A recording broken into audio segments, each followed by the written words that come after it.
Humanistic and existential therapies शुरू करेंगे। इसमें 3 थेरेपी होती हैं, client center therapy, gestalt therapy, existential therapy.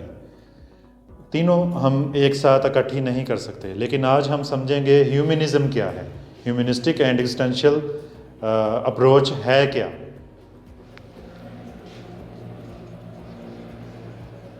Urdu में इसे कहते हैं इंसानियत पसंदाना मकतबा फ़िक्र।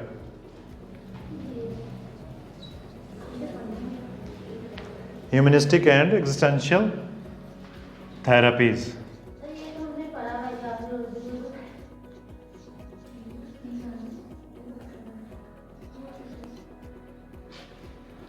ये पढ़ा हुआ हमने कब? ये पार्ट 1 में हमने ह्यूमनिस्टिक जो मकतबा फ़िक्र है, स्कूल ऑफ थॉट है, उसके बारे में पढ़ा है।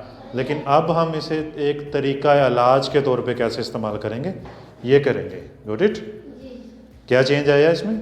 सबसे पहले हमें वो पता होनी चाहिए, अंडरस्टैंडिंग होनी चाहिए कि ह्यूमनिज़म है क्या, ह्यूमनिज़म क्या है और एग्जिस्टेंशियलिज़म क्या है। ठीक है, फिर हम ये जानेंगे। अब आप पार्ट 2 में हैं। पार्ट 1 में आपने सिर्फ स्कूल ऑफ थॉट्स के बारे में जाना, अब आप उसे अप्लाई करना सीखोगे कि उसे एक क्लिनिकल सेटअप में आप इसे कैसे इस्तेमाल कर सकते हैं, ह्यूमनिस्टिक साइकोथेरेपीज़ को। ठीक है, ये लोगों का इलाज इससे कैसे हो सकता है। आपने ह्यूमनिस्टिक पढ़ा, आपने स्ट्रक्चरलिज्म पढ़ा था, ठीक है, बिहेवियरिज्म पढ़ा था, तो बिहेवियरिज्म को हम कैसे अप्लाई करते हुए लोगों की ज़िंदगी बेहतर कर सकते हैं, अब ये पढ़ेंगे। Got it? अप्लाइड साइकोलॉजी है ना आपका। अब कुछ मफरूज़े जो इसको लेके हैं वो आपके ज़हन में होना चाहिए। उनमें नंबर 1 है understanding human experience and a focus on the client rather than the symptoms. Number 1 क्या है कि ह्यूमनिज़म, जिसे उर्दू में इंसानियत पसंदाना मकतबा फ़िक्र कहते हैं, इसकी तमाम तर जो कोर वैल्यू है या इसकी जो बुनियाद है वो क्या है कि इसमें हम मरीज़ को या क्लाइंट को ज़्यादा अहमियत देंगे बजाय इसके कि उसकी अलामात के पीछे पड़ जाएं कि ये अलामत कब से है, ये क्यों है। ठीक है, अब ज़रा देखें, एक बंदा आपके पास आता है क्लिनिक में, आप उससे जितनी भी गुफ्तो शनीद करते हैं, असेसमेंट टूल्स यूज़ करते हैं, क्लिनिकल इंटरव्यू लेते हैं, कोई साइकोलॉजिकल टेस्ट इस्टेब्लिश करते हैं, यहाँ पे ह्यूमनिस्टिक स्कूल ऑफ थॉट में आप क्या करेंगे, आप उस इंसान को अहमियत दोगे। Got it? उसकी अलामात के पीछे नहीं पड़ोगे, ये क्यों है, माजी क्या था, हाल क्या। ठीक है, हाल पे ही फोकस करोगे ज़्यादा, माजी पे नहीं ज़्यादा जाओगे। ह्यूमनिस्टिक की ये आपको पता होनी चाहिए बात। नंबर 2 होगा increasing client self awareness and self understanding. ठीक है, नंबर 2 में क्या है कि हम अपने मरीज़ या क्लाइंट की अवेयरनेस, उसकी खुद आगाही बहाल करेंगे, उसे साइको एजुकेट करेंगे, उसे असल में बताएंगे कि तुम्हारे साथ ये मामला क्यों दरपेश है। ठीक है, इन शॉर्ट हम अपने क्लाइंट को एक इंसान की हैसियत से अहमियत देंगे। ठीक है, आमतौर पे क्या होता है, आमतौर पे एक लेबल, नेगेटिव लेबल लगा दिया जाता है कि ये तो मरीज़ है।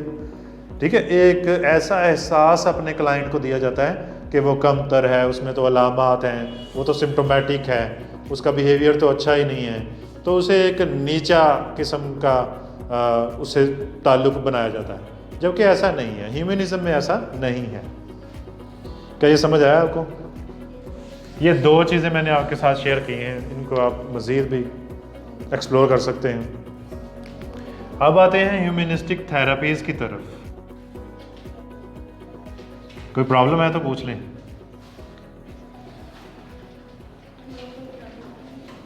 ह्यूमनिस्टिक थेरेपीज़ की तरफ आते हैं। इसमें नंबर 1 है client centred therapy. Client centred therapy. अब इसकी खासियत क्या है, साथ साथ हम इसकी खासियत भी जानते हैं कि इसे क्या एज हासिल है बाकी थेरेपीज़ में। इसका पुराना नाम है PCT, पर्सन सेंटर्ड थेरेपी। कभी PCT कहते हैं, कभी CCT कहते हैं इसे। CCT, client centred therapy.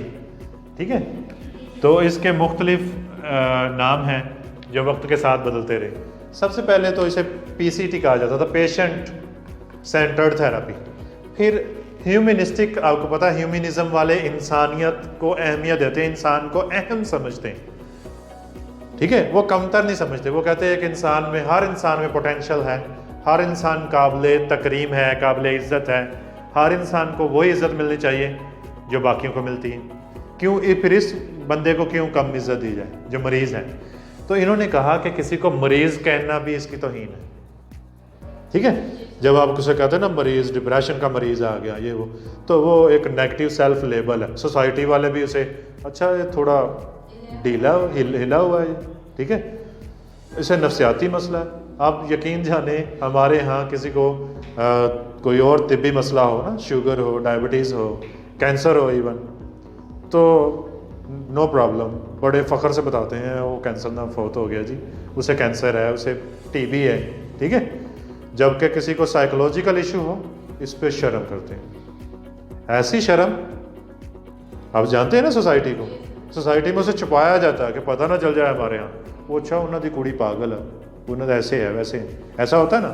तो आमतौर पे ये एक नेगेटिव सेल्फ, एक लेबल है, नेगेटिव लेबल है। फिर सेल्फ लेबल भी बन जाता है। जब वो क्लाइंट सुनता है इधर उधर से, सबसे पहले वो अपने घर वालों से एक टैग लगवाता है। घर वाले उसे टैग लगा देते हैं कि साडी है कुड़ी ज़रा थोड़ी जी ढिली मठी रहती है, ज़हनी मसला है थोड़ा, ऐसे ही करते ना। इससे वो एक नेगेटिव सेल्फ लेवल लग जाता है बच्ची पे या बच्चे पे कि मैं बाकियों से थोड़ी जुदा हूँ। तो इन्होंने, ह्यूमनिज़म वालों ने इस पे काम किया कि उसको इतनी अहमियत देनी है कि उसकी अलामत को इतनी अहमियत नहीं देनी, ज़्यादा फोकस उसको देना है। उसे एक और रॉजर्स की आगे आएगी चीज़ें, उसने कहा है कि किसी क्लाइंट को, किसी भी इंसान को चेंज करने के लिए ये 5-6 चीज़ें आप करें, वो चेंज हो जाएगा। वो 5-6 चीज़ें क्या है उसके बारे में हम पहले भी बात कर चुके हैं, मेरा पहले भी लेक्चर मौजूद होगा, जिसमें एम्पैथेटिक वे ऑफ थिंकिंग है कि आप एम्पैथी शो करवाएं, ठीक है, आप अनकंडीशनल पॉजिटिव रिगार्ड शो करवाएं। बाकी लोग मशरूत इज्जत देते हैं, मशरूत तकरीम करते हैं, ठीक है। किसी ने आपसे पैसे लेने हैं, किसी का आपसे कोई ऐसा ताल्लुक है तो वो आपको इज्जत देगा। गैर मशरूत कोई कम ही है कोई इज्जत दे। तो एक क्लाइंट को सारे सिम्टम्स के बावजूद हम अनकंडीशनल पॉजिटिव रिगार्ड देंगे, ठीक है, अनकंडीशनल, कोई कंडीशन नहीं, हमें उसे कोई नहीं कुछ लेना देना, हम उसे एक रिगार्ड देंगे ताकि वो भी अपनी ज़ात को, अपने आप को, खुद को रिगार्ड देना शुरू करे, ठीक है, अपने कॉम्प्लेक्सेस से, अपने सिम्टम्स से एक लड़ाई लड़ सके। उसके बाद गैस्ट्रोथेरेपी है, ये भी ह्यूमनिज़म के अंदर आएगी, ह्यूमनिस्टिक थेरेपीज़ का हिस्सा है। आपने गेस्टोल्ट को पढ़ा हुआ है, टोटलिटी का कंसेप्ट देते हैं ये, ठीक है। आपने एक स्कूल ऑफ थॉट पढ़ा था गेस्टोल्ट के नाम से, ठीक है। उसमें क्या था, उसमें यही चीज़ थी।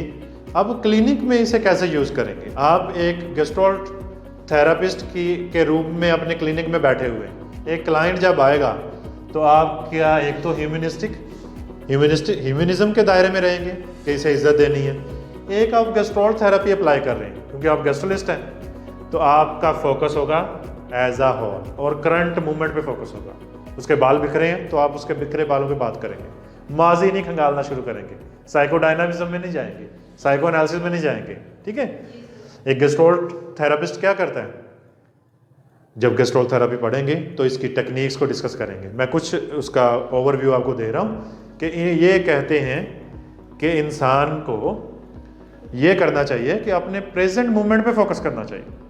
The past is gone, the future has not yet arrived, our focus in the present current movement, got it.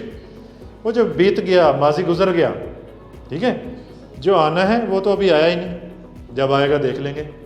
जो चल रहा है इस पे आपको, इसको एंजॉय करें, इस पे आप अपना सरदर्द इसका लें, ठीक है। असल में आमतौर पे होता क्या, कुछ लोग आने वाले वक्त को लेकर परेशान रहते हैं और कुछ पास्ट के विक्टिम बन के रह जाते हैं, माजी के कैदी बन के रह जाते हैं, ठीक है। आप माशरे में नज़र दौड़ाएं, आपको 100 में से 90 ऐसे मिलेंगे जो माजी के कैदी होंगे, ठीक है। बाकी 10% या 56% फ्यूचर के कैदी होंगे। ठीक है, एज के अकॉर्डिंग एक एज ऐसी आएगी जिसमें फ्यूचर के कैदी हो जाएंगे। ठीक है, मेरी शादी होगी, कहाँ होगी, कैसा होगा वो ठीक है, मोहम्मद बशीर, मोहम्मद बूटा, ठीक है, जो भी आएगा उसके नैन नक्श कैसे होंगे, उसका बर्ताव कैसा होगा, मैं कैसे रहूँगी, एडजस्ट कैसे होगा, ये वो इन चीज़ों पे होगा। और कुछ माजी के कैदी बनेंगे, काश ये वाक़या मेरी ज़िंदगी में ना आया होता, ये चीज़ें ना होती, ऐसा होता है ना।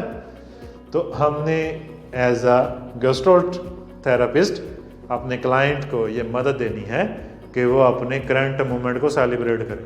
बाढ़ में गया माजी, बाढ़ में गया वो जो वक्त आने वाला है देखा जाएगा।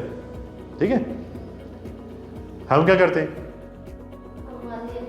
माजी या आने वाले वक्त को जो ज़्यादा प्रेशर लेता है उसका वो एंशियस पर्सन होता है, एंग्जाइटी ज़्यादा होती है इसमें।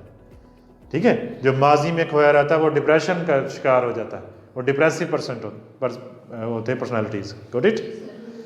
चलें आगे चलते हैं। इसके बाद है एग्जिस्टेंशियल थेरेपी, जो कि मैं समझता हूँ ह्यूमनिस्टिक और एग्जिस्टेंशियल की जो मेन थेरेपी है वो ये है, और जिसके बारे में कम ही बात की जाती है। ठीक है, आमतौर पे इसके बारे में कम ही लोग जानते होते हैं, तो इसको बहुत ही अहमियत हासिल है। ये किसके बारे में बात करती है, एग्जिस्टेंशियल थेरेपी किसके बारे में बात करती है, ये इंसान की एग्जिस्टेंस के बारे में बात करती है। किसके बारे में, कि हम इस दुनिया में एग्जिस्ट करते हैं अभी तो करते हैं, तो क्यों ना हम भरपूर अंदाज से एग्जिस्ट करें। ठीक है, वो शायर कहता है ना कि जब तक मैं मर नहीं जाता तो जीने में क्या हर्ज है, जब तक मेरी मौत नहीं आती तो क्या ही अच्छा है कि मैं भरपूर जी लूँ। ठीक है, अब इस एग्जिस्टेंशियल थेरेपी का ओवरव्यू आपको देते हैं। आपको शायद पता हो, एक हमारे यहाँ एक साइंस की दुनिया में एक पर्सन सूरन क्रिकेगार्ड नाम का गुजरा है। समझा जाता है कि साइंस की दुनिया में उसके एक्सपीरियंसेस सबसे जुदा है। ठीक है, वो इलिजिटिमेट था, जिसे आमतौर पे हम उर्दू में कह देते हैं हरामी। ठीक है, इलीगल था। ऐसा बच्चा जिसे माशरे में एक गाली की हैसियत हासिल थी, जो गली में निकलता था तो लोग उसे नफरत से देखते थे और उसे बच्चे स्कूल में इसी नाम से पुकारते थे, हरामी कहते थे उसे। ठीक है, और उसे नहीं समझ आती थी, लेकिन वो अपने इस दब्बे और इस दुख, इस गाली के साथ वो जिया। ठीक है, ज़रा सोचें उसके एक्सपीरियंसेस कैसे होंगे। एक लम्हे के लिए उसकी जगह खुद को रख के देखें कि माशरा कैसे देखता, किस नज़र से देखता होगा। ठीक है, और फिर ऐसा हुआ कि वो यूनिवर्सिटी लेवल तक पहुंच गया। वो अपने आप को तसल्ली देता रहता था कि कोई बात नहीं, कुछ नहीं होता। ठीक है, कितना सब्र होगा उसमें। फिर वो यूनिवर्सिटी में उसकी एक क्लास फेलो थी, उसके साथ कंबाइन स्टडी करता था, उसे पसंद करता था, उसे घर ले आया करता था। फिर ऐसा आहिस्ता आहिस्ता ऐसा हुआ कि उनकी इंगेजमेंट होगी, वो शादी करने वाले थे। और फिर एक दिन ऐसा हुआ कि उस लड़की ने उसे बताया कि मैं तो तुम्हारे बाप के बच्चे की माँ बनने वाली हूँ। अब ज़रा सोचें, इमेजिन करें कि उसकी क्या कैफियत होगी। ठीक है, उसने इस पे भी कहा इट्स ओके। इस चीज़ को भी वो बर्दाश्त कर गया। उसने फिर रिसर्च में बड़ा काम किया, साइकोलॉजी में बड़ा काम किया। उसने एक साइकोथेरेपी डेवलप की जिसे एग्जिस्टेंशियल अप्रोच के नाम से जाना जाता है, जो इंसान की एग्जिस्टेंस पे बात करती है। Got it? क्या आपको समझ आ रही? अब मैं जब ये डिटेल से पढ़ाऊंगा तो फिर हम सारा डिस्कस करेंगे। अभी ओवरव्यू मैं देता हूँ कि वो सारा फोकस किस चीज़ पे देता है कि we are in this thrown world. इसने 12-14 लाइव थीम्स दिए। क्या दिया इसने? ज़िंदगी के कोई लाइव थीम दिए। वो कहता है कि आप अपने क्लाइंट को जब अपने क्लिनिक में बुलाएं तो सबसे पहले उसके ये 12-14 लाइव थीम चेक करें कि कहीं इनऑथेंटिक तो नहीं। अगर इनऑथेंटिक है तो उनको ऑथेंटिक बनाना होगा। फॉर एग्जाम्पल, एक बंदा या बंदी वो ये सोचते हैं कि अल्लाह ताला तो हमसे प्यार ही नहीं करता। ठीक है, या वो ये सोचते हैं कि माशरा तो बुरा ही बहुत है, या वो ये सोचते हैं कि मैं जो भी काम करूं वो गलत ही होता है। ये सारे के सारे इनऑथेंटिक थीम्स हैं। इस पे मैं डिटेल से जब थेरेपी पढ़ाऊंगा तो बात करूंगा, ठीक है। मैं कुछ थीम्स की बात करूंगा। वो कहता है we are in this thrown world, हम इस दुनिया में फेंके गए हैं, ठीक है। हम ऐसी दुनिया में रहते हैं जहाँ पे हमें समझ लो पैदा कर दिया गया, फेंक दिया गया।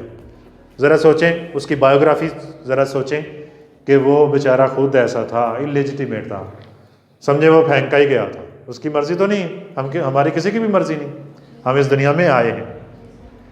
तो वो कहता है कि जब पता है कि आप इस घर में पैदा हुए हो तो फिर आप कॉम्प्रोमाइज़ कर दो, फिर आप जीना सीख लो कि मैं चूँकि मैं गरीब घर में हूँ या मैं अमीर घर में हूँ, या मेरे वालिद गालियाँ निकालते हैं, या मेरे माँ ऐसी है, या बाप ऐसा है, भाई ऐसे हैं, ठीक है। अगर मैं उठता रहूँ मेरे ऐसा क्यों है, मेरे फैमिली ऐसा क्यों है, ये क्यों है, वो क्यों है, ठीक है, तो जी नहीं सकेंगे।